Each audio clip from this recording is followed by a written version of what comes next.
The traditionally male-dominated sport of wrestling has often excluded women. So this morning, we're going to introduce you to a group of women who are stepping inside the ring, not just to entertain, but to overcome personal challenges. They are the superheroes of WOW. What does that stand for? Women of Wrestling. WOW. Get it? And they include a professional bodybuilder turned single mom, a student athlete scarred by bullying, and a veteran who served in Afghanistan.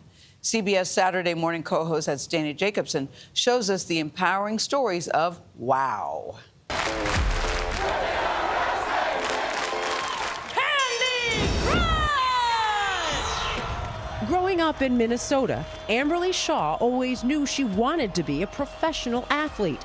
The former synchronized swimmer and boxer, known as Kandi Krush in the ring, says she found wrestling after overtraining and her struggle with depression dashed her Olympic dreams. Wrestling is the biggest challenge that I've come to find so far. What drew you to WOW Wrestling specifically? The fact that there was a platform of all women testing our strength against each other and lifting each other up, that was like a no-brainer for me. For Adana Paul's Foxxy Fierce, it's all about glam and grace. Realizing that strength and femininity can coexist, like that was the biggest thing for me. And they lock up in the center of the ring.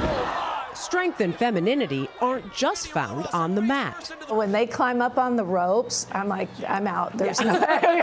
Behind the scenes is Jeanie Buss, the owner of WOW and the co-owner of the Los Angeles Lakers. What was important to me was to invest my personal funds in women's sports.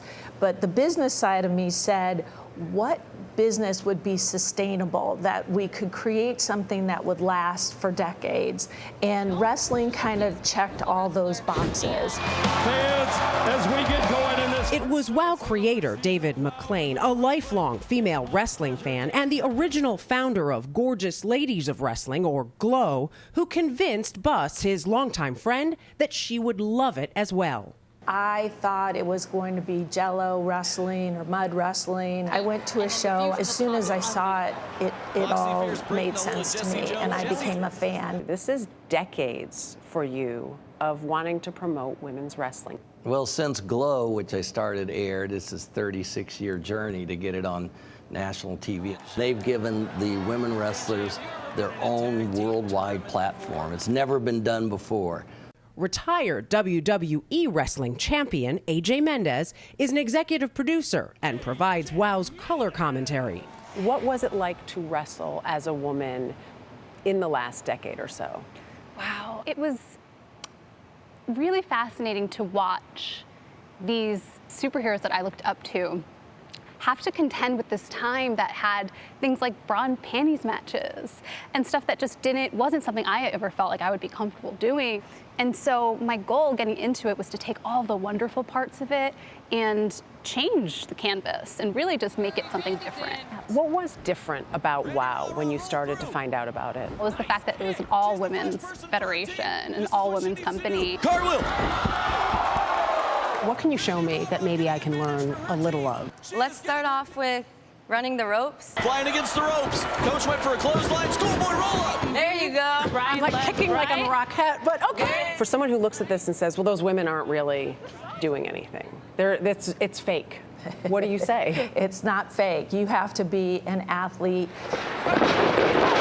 You have to be fearless. You have to be a performer to get into that ring. You might feel this tomorrow. That's We all okay. had bruises across our backs. We've had concussions, broken legs, arms. Our workers' comp bill's pretty high this year. For Mendez, it's not just about the hard knocks. People are going to fall in love with not only these characters in the ring, but their inspiring backstories. They all come from walks of life that are so different, and it just makes you fall in love with them as people, and then you root for them as superheroes. What I like about WOW is it's women fighting their own battles. And I think that's the message that I want young women to hear, is that it's okay to, stand up for what you believe in and be passionate about it. Thank you for teaching everything. Thank you. Coach halfway across the ring, another arm drag, got her down. Now into the arm lock. I did have. Are we bruises. losing you to wrestling? No, I was gonna I do ask. not have that kind of athleticism anymore. I did have bruises, though, across my back. But that's the point. They are athletes. They are athletes. I know people talk about wrestling all the time. We mentioned it in the piece. It's scripted. You may know the outcome of what's going to happen, but those moves and jumping off in that ring, you're really doing these moves. Yeah. Nate, you know. Those are real falls. These are real falls. athleticism. I know. And the backgrounds of most of these women that are wrestling is an athletic background. That's awesome. Incredible. Dana, thank you very much. It's a great piece. Wow. Women of Wrestling premieres in syndication this weekend and is distributed by Paramount Global, which, of course, is owned by CBS. Speaking of